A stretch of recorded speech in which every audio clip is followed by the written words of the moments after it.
नमस्कार दोस्तों, देश नीति में आपका स्वागत है। दोस्तों, आज खास चर्चा में हमारे साथ जुड़ रहे हैं अखिल भारतीय छात्र महासभा के राष्ट्रीय संगठन मंत्री भुवनेश्वर सिंह जी। नमस्कार सर, बहुत बहुत स्वागत है आपका। सर जी, पहले तो मुझे और देश नीति की जनता को आप मोटा मोटी समझाइए, मुझे भी समझाइए कि क्या मामला है। 2024 चुनाव में पक्ष विपक्ष को होना चाहिए था, लेकिन बीच में क्षत्रिय समाज का बहुत विवाद, बहुत बड़ा हंगामा शुरू हो चुका है। ये क्या माजरा है, क्या मुद्दा क्या है? जिस हिसाब से भारतीय जनता पार्टी संसद में छतरी विहीन करना चाह रही है, एक समय हम लोग 100 के आसपास संसद के अंदर हुआ करते थे।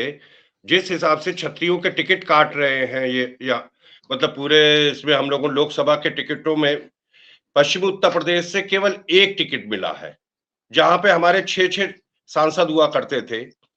और जो अभी जनरल वीके सिंह का टिकट इन्होंने काटा है, तब से छत्तीस समाज को लग गया है कि इस बार हमें बीजेपी को सत्ता से हटा करके इंडिया गठबंधन को लेके आना है। ठीक है, तो पूरा मुद्दा जो है क्षत्रियों से मुक्त कर रहा है संसद भवन को बीजेपी। लेकिन मुझे थोड़ा सा और जनता को ये समझाइए, जो दर्शक हैं हमारे, उसको ये समझाइए कि आप आरोप लगा रहे हैं कि छत्री को बाहर कर रहा है, संसद से गायब कर रहा है। दलित आरोप लगा रहा है क्या कि हम हैं ही नहीं संसद में, हमको नहीं रख रहा है अपने साथ।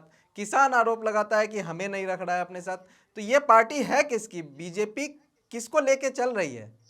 मतलब एक तो हिंदू का टैग ये लगाती है अपने ऊपर, हिंदू में भी लगभग लोग इस पे आरोप लगा रहे हैं कि ये हमारे साथ है नहीं। तो ये है किसके साथ? क्षत्रियों के अलावा इनके पास आज की डेट में अब कोई नहीं बचा है। और क्षत्रिय भी, मतलब क्षत्रिय 90% वोट माना जाता था कि बीजेपी का वोट है। जो ये टीवी गोदी मीडिया के चैनलों पे 400 पार का नारा दिला रहे हैं, क्षत्रिय जो इनका कोर वोटर था वो अब इससे खिसक गया है। अब आप एक चीज बताइए, पुरुषोत्तम रूपाला गुजरात के जो एक सेंट्रल में मिनिस्टर हैं, उन्होंने राजपूत समाज की बेटियों के लिए कितने गंदे शब्द यूज करे।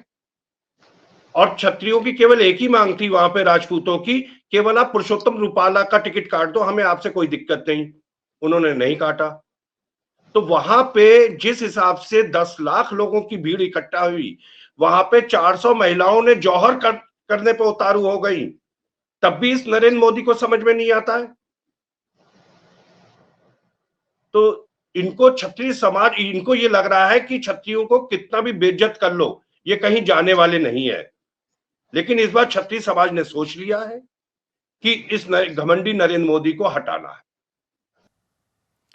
चलिए, नरेंद्र मोदी को हटाना है, लेकिन आपने क्योंकि बयान का जिक्र किया तो आज मैं आपको एक और बयान आपको पढ़कर सुना देता हूं। डॉक्टर महेश शर्मा जी हैं, गौतम बुद्ध नगर से प्रत्याशी हैं बीजेपी के। उनका बयान है क्षत्रियों के लिए, जो योगी मोदी को अपना नहीं समझते वह अपने बाप को भी अपना नहीं समझते। इस पर क्या कहना चाहेंगे? महेश शर्मा की तो बुद्धि वैसी भ्रष्ट हो चुकी है। महेश शर्मा तो पहले से ही, अब मैं उनमें किसी सांसद के लिए कुछ ऐसा कहना मेरे लिए ठीक नहीं है। अगर वो किसी के इस तरीके की बातें करेंगे, आप एक ही बताइए, योगी जी को क्या नरेंद्र मोदी सम्मान दे रहे हैं? मेरठ की रैली में योगी जी का जिस तरीके से अपमान हुआ, क्या छत्तीस समाज सह लेगा? मतलब मुख्यमंत्री मंच पे बैठा हुआ, उसका फ्लैग से फोटो गायब है। क्या ये समाज देख नहीं रहा है क्या? हम लोगों ने नारा लगाया, योगी तेरे से बैर नहीं, मोदी तेरी खैर नहीं। तो योगी से कोई दिक्कत नहीं है? योगी 27 के चुनाव में हम उनको फिर से लेके आ जाएंगे। ये उनका चुनाव नहीं हो रहा है। ये उनका चुनाव नहीं, ये मोदी का चुनाव है। मोदी की खैर नहीं, मोदी तेरी खैर नहीं। ये मोदी का चुनाव है, इस बार मोदी की खैर नहीं है। बिल्कुल बिल्कुल, और इशारा हमको मिल चुका है जहां से मिलना है। पूरा बवाल मचा है, उसको थोड़ा डिटेल में समझते हैं कि आपका क्या अनुमान है। आप लोग मीटिंग कर रहे हैं, जो भी बीच में फील्ड पे जा रहे हैं, जमीन पे जितना भी क्षत्रिय समाज से जुड़ रहे हैं, देश में कितने सीटों पर, किन किन राज्यों में कितने सीटों पे लगभग जो आपके आंदोलन का असर, मोदी को खैर नहीं करने का असर इस चुनाव में पड़ेगा? देखिए, बहुत ज्यादा बड़े बोल तो नहीं बोलने चाहिए। सबसे ज्यादा मजबूत स्टेट इनका गुजरात है, और जिस हिसाब से मतलब गुजरात में इन्होंने क्षत्रिय समाज का अपमान करा है, और क्षत्रिय समाज सरकारें बनाता है और गिराता है। मान के चलिए गुजरात में बहुत बड़े बोल नहीं बोलेंगे तो इनकी आधी सीटें तो क्षत्रिय समाज खत्म कर ही देगा। 26 में से ठीक है। 13 सीटें कम से कम। 26 में ऐसे से ही 13 राजस्थान में सीटें 25 सीटें हैं। 25 में कम से कम 15 सीटों पे क्षत्रिय समाज अपना प्रभुत्व रखता है, वहां से 15 सीटों पे कर देंगे। उत्तर प्रदेश में इनकी मुश्किल से अगर बहुत सीटें आएंगी तो 30 सीटें आएंगी, 50 सीटें विपक्ष के पास आएंगी। सारा ओपिनियन पोल उत्तर प्रदेश में सारा ओपिनियन पोल 60-70 सीट लगभग दावा कर रहा है बीजेपी के लिए।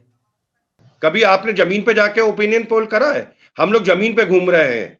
जमीन पे घूमने से क्या कहते हैं लोग, मतलब आप ये समझ लीजिए कि हम जिस भी इसके अंदर गांव के अंदर घुस रहे हैं, क्षत्रिय बाहुल गांव में, वो कहते हैं भाई साहब आप हमारे पास क्यों आ रहे हो, हम तो वैसे ही नहीं इनको देंगे वोट, बीजेपी को वोट नहीं दे रहे हैं इस बार, क्षत्रिय समाज बिल्कुल वोट नहीं कर रहा है।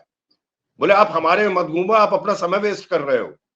लेकिन हम लोग हैं जो केवल अपने समाज में ही घूम रहे हैं, और वहां पे अभी तक एक ऐसा व्यक्ति नहीं मिला कि जो ये कह दे कि मैं बीजेपी को वोट दूंगा इस बार। योगी का अपमान कर रहे हैं नरेंद्र मोदी, उससे खफा है जनता, खफा है इस बार मोदी से।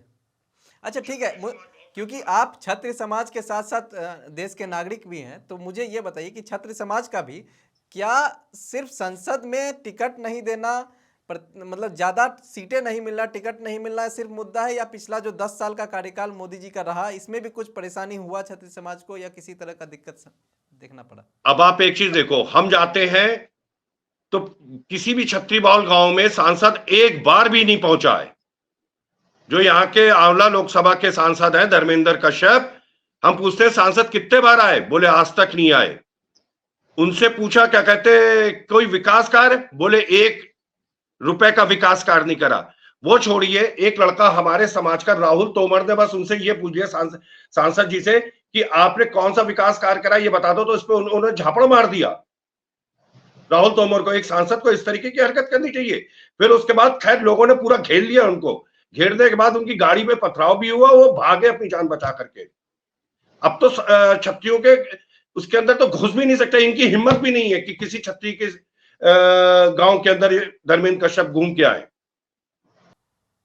मुझे तो आपने जो भी कहा, लेकिन मुझे खुद इस बयान पे जो महेश शर्मा ने जो बयान दिया है उस पर खुद बहुत शर्मिंदगी महसूस करने वाला बयान है कि अगर आप मोदी योगी को नहीं मानते हो तो आप अपने बाप को नहीं मानते हो। ये किस तरह का एक नेता का लफ्ज है कि इस तरह का बात करे किसी समाज पे या किसी व्यक्ति को? किसकी औलाद है महेश शर्मा की अम्मा से पूछो जा करके। महेश शर्मा किसकी औलाद है, महेश शर्मा की अम्मा से पूछो, वो एक्चुअल में पता चलेगा कि ये कौन है, कि किसकी औलाद है ये।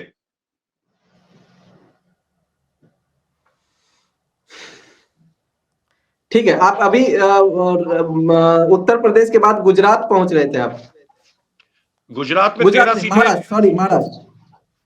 महाराष्ट्र में मान के चलिए ये जो इनके पिछली बार गठबंधन को 41 सीटें मिली थी, इस बार ये 20 सीटों पे रह जाएंगे। 48 में 20 सीटें केवल एनडीए के पास। और अब आ जाते हैं मध्य प्रदेश में 29 सीटें थी, 29 में 28 इनके पास थी, 1 कांग्रेस के पास थी।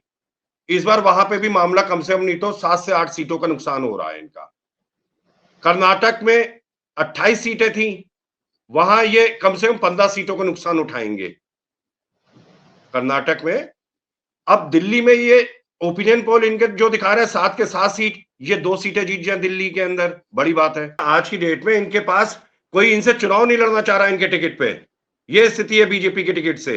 जो इनको घमंड था ना कि हम जिसको भी टिकट दे देंगे वो जीत जाएगा, हम कुत्ते को देंगे कुत्ता जीत जाएगा, लेकिन इस बार आप विश्वास नहीं करो कि बहुत सी जगहों पे इनको कैंडिडेट नहीं मिल रहे हैं आज की डेट में बीजेपी वालों को।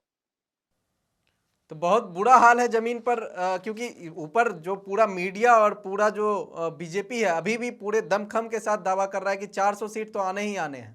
150 सीटें नहीं आ रही भाई साहब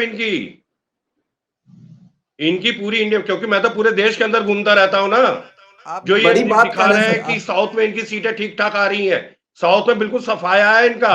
और जहां इन्होंने हिंदी बेल्ट में 100% रिजल्ट डाला था वहां पे 50 पे आ गए, तो कहां से पहुंच जाएंगे?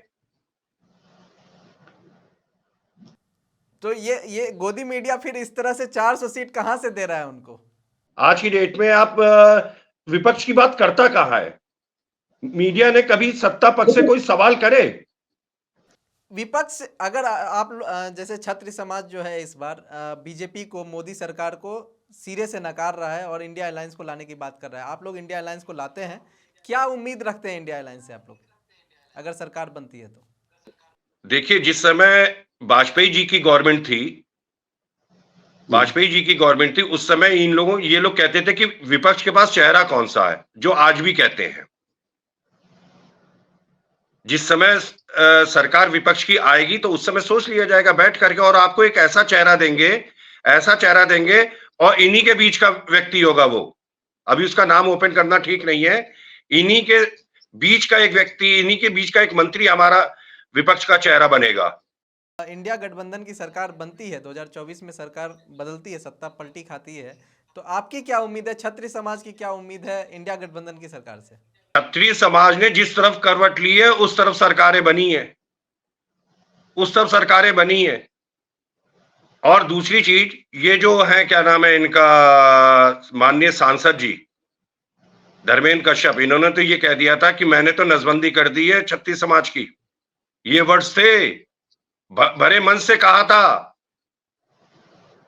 तो हमारे एक लड़के ने खैर उस समय गिरेबान भी पकड़ लिया था इनका, उसके ऊपर मुकदमे भी लिखे गए थे।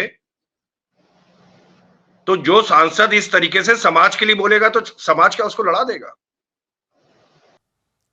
अग्निवीर को भी लेके कई, क्षत्रिय समाज की तरफ से अग्निवीर को लेके भी कई जगह शिकायत उठी है। नहीं, अग्निवीर को लेके क्षत्रिय समाज के, हम लोग देखिए बेसिकली हमारे बहुत से लोग गांव देहात के रहने वाले हैं, किसान आदमी है। ये लोग ज्यादा ज्यादा क्या कहते हैं, हम लोग तो वैसी जगह जाते हैं फ्रंट पे लड़ने के लिए। राजपूत रेजिमेंट हमेशा फ्रंट पे लड़ती है, बिल्कुल। और मैक्सिमम आप अगर चले जाएं राजपूत रेजिमेंट में तो देखिएगा कि किस तरीके से हमारे बच्चे अपना शीश कटाने को तैयार रहते हैं। उससे भी वो मौका हम लोगों को हटा रहे हैं, उससे इस तरीके की योजनाएं ला करके। क्या करेगा 4 साल बाद? 4 साल बाद शायद अखिलेश यादव का बयान आया कि अभी सिर्फ सेना को किया है, इसके बाद जो है अगला टर्म आ गए तो ये पुलिस को भी वही हाल कर देगा, 4 साल के लिए कर देगा, 3 साल के लिए। कुछ भी कर सकते हैं ये सब, लेकिन अब ये कुछ कर नहीं पाएंगे। इस बार 4 जून के बाद इनकी विदाई तय है, पक्की। बीजेपी जो है 150 सीट पे सिमट जाएगी। इंडिया गठबंधन का क्या उम्मीद रखते हैं? आप फील्ड पे इतना घूमते हैं, क्या उम्मीद है इंडिया गठबंधन का? इंडिया गठबंधन 290 से 300 सीटों के आसपास आएगा। 290 से 300 सीट, सीधा बहुमत के पार। ठीक है सर, आखिरी बात, मेरा कोई सवाल नहीं है। आप क्षत्रिय समाज को इस वीडियो के माध्यम से कोई संदेश, कोई मैसेज देना चाहते हैं तो वो आप दें। क्षत्रिय समाज को बस मैं ये मैसेज देना चाहता हूं कि धैर्य रखें, किसी के लिए भी अपमानजनक कोई बातें ना बोलें, क्योंकि और भी समाज के लोग आपसे जुड़ रहे हैं इस समय। इसलिए कभी भी कोई उत्तेजना में किसी तरीके का कोई बयानबाजी ना करें। चुपचाप घरों में जाएं, घरों में जाकर के लोगों से बातचीत करें, गांव देहात में जाके लोगों से बातचीत करें। कोई बयान सोशल मीडिया पे किसी तरीके का कोई स्टेटमेंट ना दें। यही मेरी क्षत्रिय समाज से गुजारिश है। जी, बहुत बहुत धन्यवाद सर हमारे साथ जुड़ने के लिए, देश नीति के साथ जुड़ने के लिए। अच्छा लगा आपसे बात करके। धन्यवाद। Thank you.